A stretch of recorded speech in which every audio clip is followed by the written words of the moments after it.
અંકલેશ્વર શહેર એ ડિવિઝન પોલીસે તેરાતીસુ અર્પણ અભિયાન અંતર્ગત ગુમ અથવા ચોરી થયેલા 2.75 લાખના કિંમતના 13 મોબાઈલ મૂળ માલિકોને પરત કરવામાં સફળતા મેળવી છે.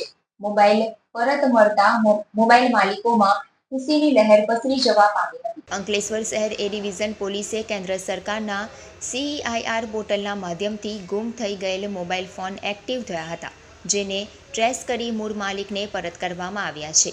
પોલીસે 2.75 લાખની કિંમતના 13 મોબાઈલ ફોન મળી મૂળ માલિકને પરત કરવામાં સફળતા મેળવી છે. આ સાથે જ મોબાઈલ ચોરી અથવા ગુમ થવાના બનાવમાં શું કરવું તેની માહિતી આપતા પોલીસે જણાવ્યું હતું કે સૌ પ્રથમ ગૂગલ પરથી www.ceir.government.in પર જઈ તેમાં ગુમ અથવા ચોરી થયેલ મોબાઈલ અંગેની માહિતી આપવાથી તમને એક ID મળશે. તેના આધારે તમે તમારા ચોરી થયેલ મોબાઈલને સ્ટેટસ ચેક કરી શકો છો. આ જ પોર્ટલ પરથી તમે મોબાઈલ પણ બ્લોક કરાવી શકો છો.